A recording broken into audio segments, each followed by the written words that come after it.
Zina screamed as the clay pot slipped from her trembling hands and smashed against the floor.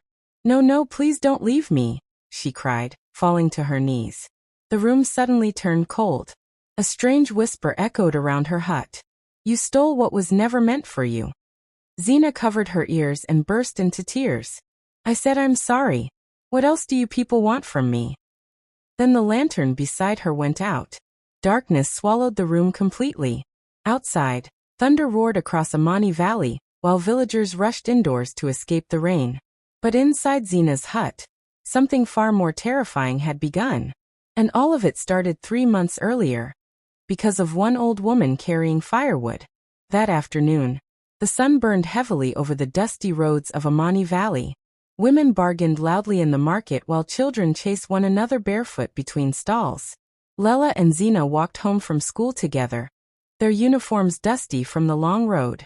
Zina adjusted her scarf and hissed, "I swear one day I'll leave this village.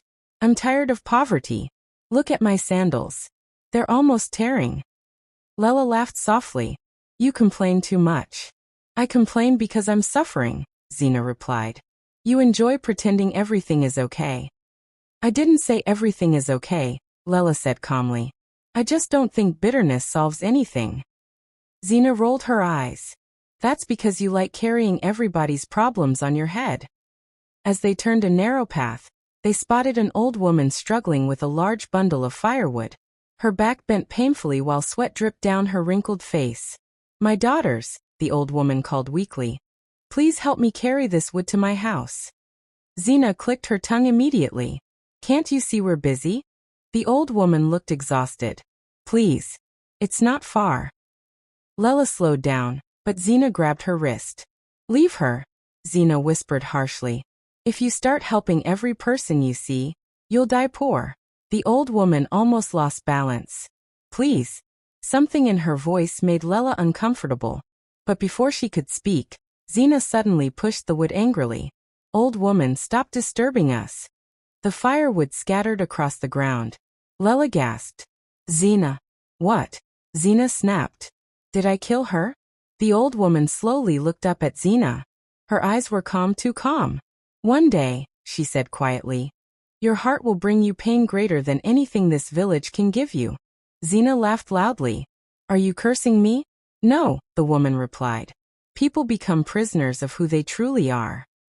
A strange silence followed. Even Zina looked unsettled for a second. But she quickly scoffed and walked away. "Come on, Lela." Lela stared at the old woman struggling on the ground. Guilt squeezed her chest. "I'll meet you later," she finally said. Zina turned sharply. "Seriously? I can't leave her like this." "Then stay there, and become her granddaughter." Zina stormed off angrily. Lela sighed and knelt beside the woman. "Mama, let me help you." The old woman smiled faintly. "Thank you, my child." Together, they carried the firewood down a narrow path leading deep into the edge of the village. The old woman's hut was small and worn out. The roof leaked badly, and the compound looked abandoned.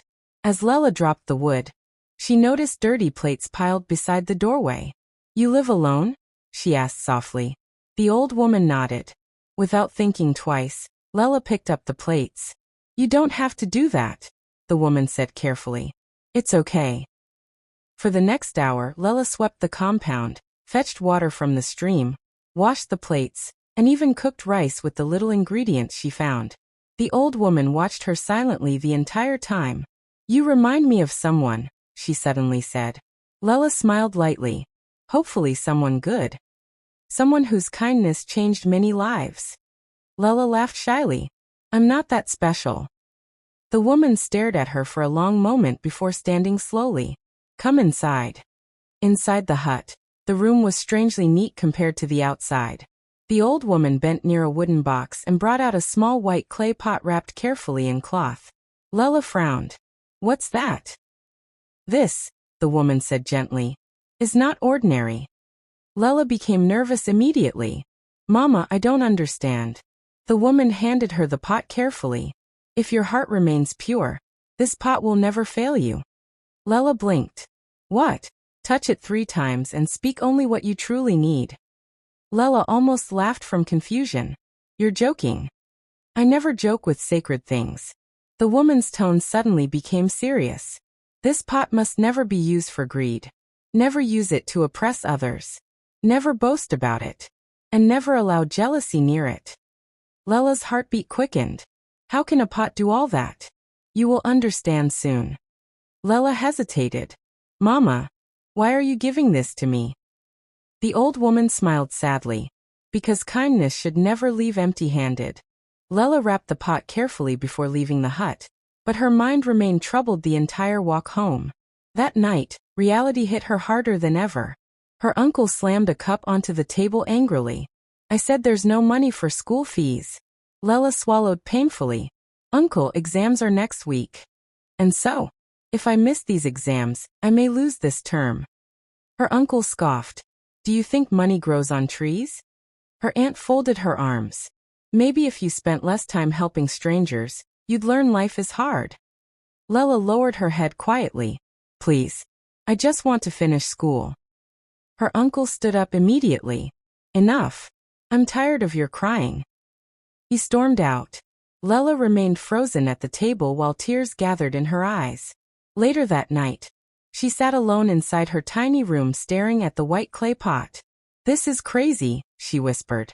But desperation pushed her closer. Slowly, she touched the pot 3 times. Her voice shook. I need money for my school fees. Silence. Lela laughed nervously. See? I knew this was stew. She froze. Something moved inside the pot. Her hands trembled as she opened it slowly. Bundles of money sat inside neatly. Lela screamed and nearly dropped the pot. Oh my God! She backed away in fear. No, this can't be real. Her breathing became uneven as tears filled her eyes again. This time from shock. The next morning, she paid her school fees quietly.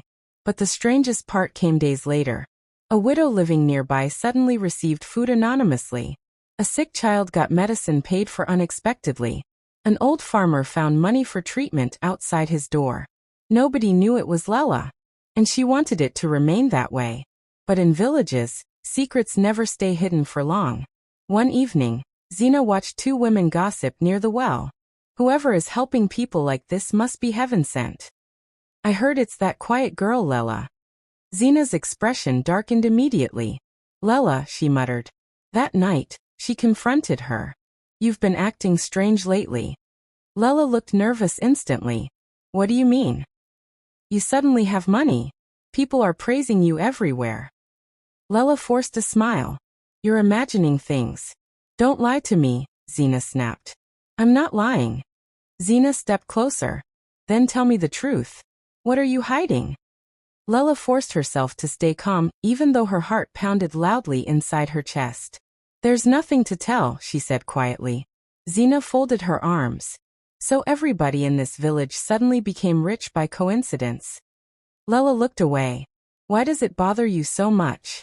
Because I know you, Zina replied sharply. You couldn't even afford notebooks last month. Now people are calling you a blessing from heaven. Lela stayed silent. That silence irritated Zina even more. Fine, she hissed. Keep your secrets. She walked away angrily, but deep inside her, suspicion had already turned into obsession. Over the next few weeks, the difference between both girls became clearer. Lela remained humble despite the mysterious help she gave people. Anytime someone thanked her publicly, she denied knowing anything. Meanwhile, Zina grew more bitter by the day. One afternoon at the market square, 2 women praised Lela openly. That girl has a beautiful spirit. May God bless her future husband. Zina sat nearby listening quietly while anger burned inside her chest. Beautiful spirit. Future husband. Blessing. Nobody spoke about her that way. She tightened her jaw. What exactly is so special about her? She muttered. That evening, she stood outside her hut staring at the sunset when her younger cousin approached carefully. Sister Zina? What? Why don't you talk to Lela anymore? Zina scoffed. Because she thinks she's better than everybody now. The boy frowned. But she still greets you. Go inside, Zina snapped. The boy ran immediately. Zina exhaled heavily and stared into the distance. Something about Lela's sudden peace disturbed her deeply. It wasn't just the money. It was the respect. People trusted Lela. People admired her. And for the first time in her life, Zina felt invisible. 3 days later, Lela returned from school and met Karim helping an elderly man fix a broken bicycle near the roadside. Karim wiped sweat from his forehead and smiled. "You're always walking alone these days." Lela smiled politely. "You noticed? Everybody notices." Lela laughed softly. Karim had recently returned to Amani Valley after completing his teacher training in the city. Unlike most young men in the village, he spoke gently and listened carefully before talking. "You've changed," he told her. Lela looked nervous immediately. "Changed how? You seem happier." For a second, she thought he somehow knew about the clay pot. But then he smiled. "It's good to see." Lela relaxed slightly. "Life still has problems." "Problems never finish," Karim replied. "But peace is rare." Their eyes held briefly before Lela looked away shyly. Behind a nearby stall, Zina watched everything silently, and jealousy tightened around her heart again. That night, Zina could not sleep. She kept replaying everything in her mind. The money, the respect, the happiness, the way Karim looked at Lela. "No," she whispered angrily. "Something is wrong." Suddenly, she sat upright. What if she's hiding money somewhere? The thought refused to leave her mind. The next day, Zina appeared outside Lela's house carrying food. Lela looked surprised immediately. "Zina." Zina forced a smile. "I know we haven't been close lately." Lela stayed quiet. Zina sighed dramatically. "Look, I've been thinking a lot. Maybe I was too harsh." Lela softened slightly. "It's okay." "No, it's not okay." Zina stepped closer. "You were my friend before anything else. I miss that." Lela's expression became emotional instantly. "You really mean that?" "Yes." For a moment, guilt touched Zina's chest. But only for a moment. "I brought food," she continued. "Let's eat together like old times." Lela smiled warmly. That smile almost made Zina change her mind. Almost. Later that evening, both girls sat outside Lela's room eating quietly while the night breeze moved softly through the trees. Zina kept glancing around carefully. "So," she said casually, "things have really improved for you." Lela shrugged. "I'm grateful." "You still won't tell me how?" Lela hesitated. "I can't explain everything." That answer confirmed everything in Zina's mind. There was definitely a secret. Zina slowly pushed a cup toward her. "Drink."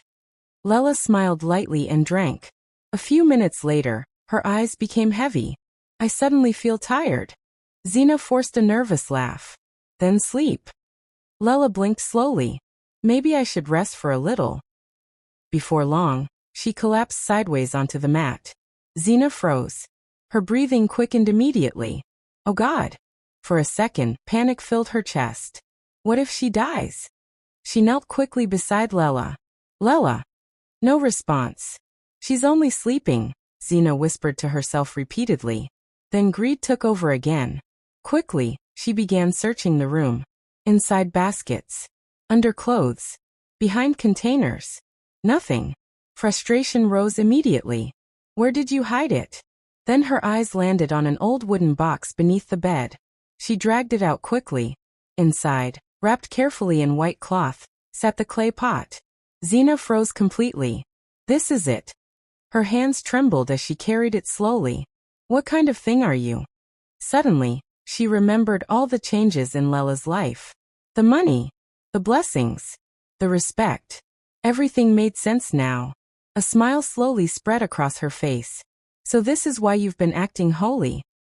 She wrapped the pot tightly and slipped out into the darkness. Hours later, Lela woke up suddenly with a pounding headache. Confusion filled her eyes immediately. What happened? Then she noticed the wooden box open. Her heart nearly stopped.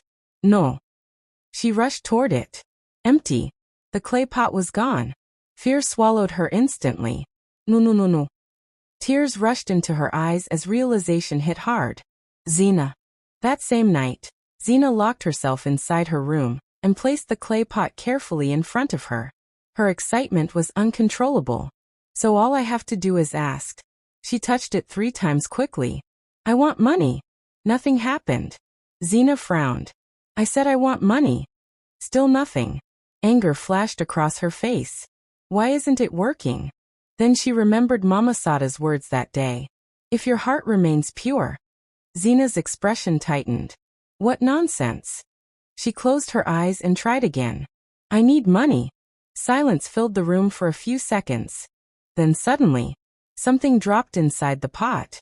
Zina gasped loudly. She opened it immediately. Bundles of cash filled the inside. Her mouth fell open. It's real. She burst into laughter. Oh my God, it's actually real. For the first time in weeks, she felt powerful. The next morning, the entire village noticed changes immediately. Zina bought expensive fabrics from the market. New jewelry, perfume, sandals imported from the city. Women whispered everywhere. Where did she suddenly get money? I heard a rich man from the city likes her. No, maybe she joined politicians. Zina enjoyed every second of the attention. Meanwhile, Lela looked completely broken. She sat near the stream crying quietly when Karim approached carefully. What happened?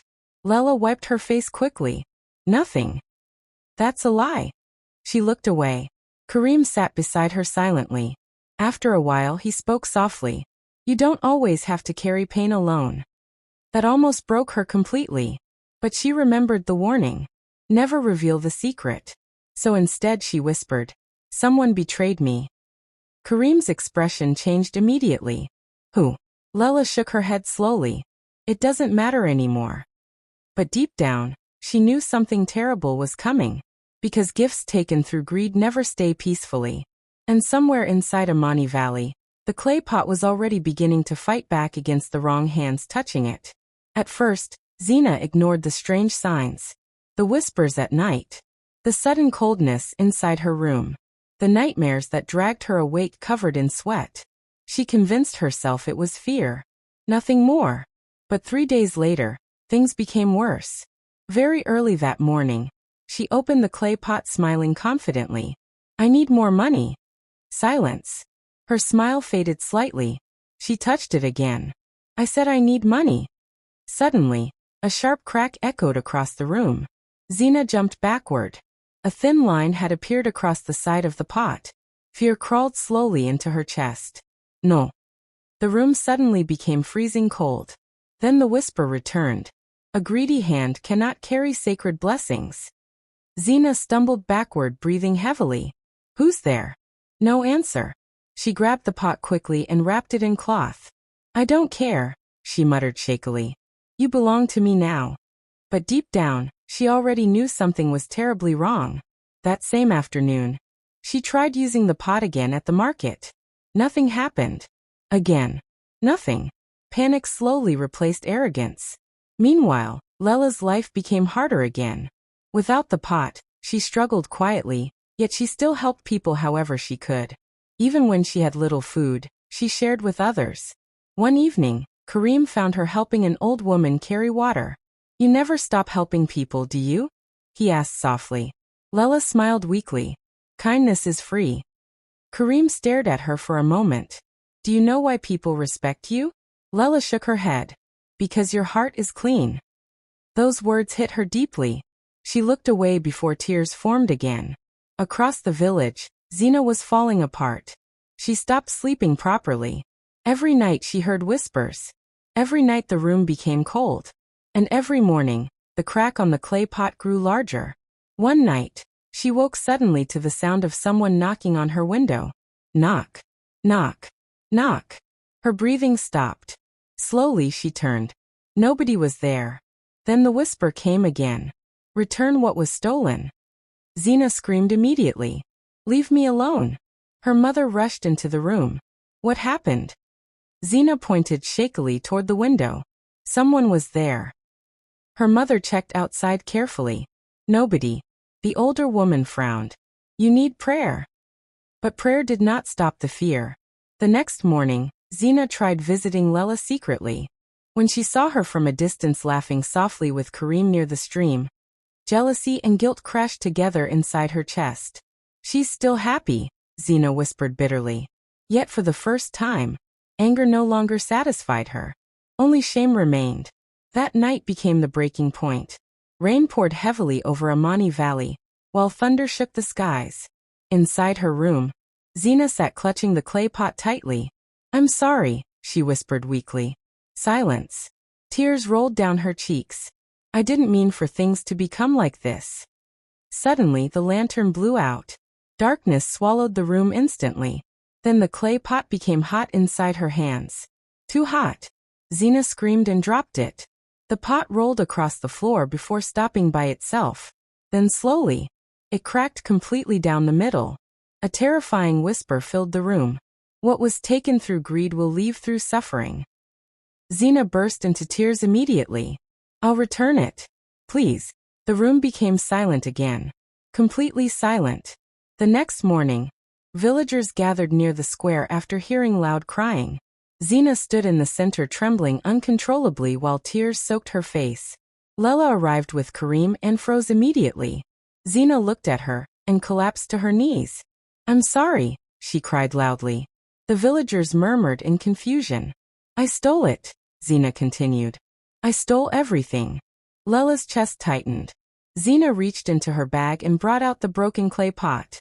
Gasps spread through the crowd instantly. "I betrayed you," Zina sobbed. "You trusted me and I destroyed everything because I was jealous." Lela stared silently at the cracked pot. Her heart hurt deeply, not because of the magic, but because her closest friend had chosen greed over loyalty. An elder stepped forward angrily. "You should be ashamed," another woman hissed. "After everything Lela did for people." But Zina kept crying. "I know I'm terrible," she whispered. "I know." For a long moment, Lela said nothing. Then slowly, she walked toward her. The villagers became quiet immediately. Zina looked up with swollen eyes. "I never hated you," Lela said softly. That only made Zina cry harder. "I was foolish," she whispered. "Yes," Lela replied honestly. The honesty pierced deeper than insults. Zina lowered her head completely. "I am sorry." Lela looked at the broken clay pot for a long moment before speaking again. "I forgive you." The crowd murmured softly. But then Lela continued. "Forgiveness does not erase what happened." Zina's crying slowly weakened. "You were my friend," Lela said painfully. "And you broke something bigger than trust." Tears filled her own eyes now. "I forgive you because I don't want hatred in my heart. But some wounds leave scars." Zina covered her mouth, crying harder than before. And for the first time in her life, she fully understood the damage greed could cause. Days passed. Then weeks. Life slowly returned to normal inside Amani Valley. But the story of the clay pot spread everywhere. Some people claimed it was spiritual. Others believed it was simply a lesson from God. But everybody agreed on one thing. Kindness had protected Lela long before magic ever entered her life. One evening near sunset, Karim sat beside Lela outside her house. "You know," he said softly, "most people would have become bitter after everything." Lela smiled faintly. "I almost did." "What stopped you?" She looked toward the orange sky quietly. "My heart." Karim smiled. "That's exactly why I admire you." Lela looked at him carefully. "Even after all this?" "Especially after all this." For the first time in a long while, peace settled fully inside her chest. Months later, the village celebrated joyfully as Lela and Karim got married beneath colorful decorations and dancing drums. Even during the celebration, Lela remained humble. And somewhere in the crowd, Zina watched silently, not with jealousy anymore, but with regret and understanding. She finally realized something powerful. Lela was never blessed because of the clay pot. The clay pot only revealed the goodness already living inside her. As years passed, parents in Amani Valley told their children the story often. Not as a story about magic, but as a story about character. Because beauty fades, money disappears, and stolen blessings never last. But kindness? Kindness leaves footprints that even time cannot erase. And if you enjoyed this story, don't forget to like this video, subscribe to the channel, and tell us in the comments. Do you think Zina truly deserved forgiveness after everything she did? Because sometimes the greatest lesson in life is learning that a good heart is the one thing nobody can ever steal.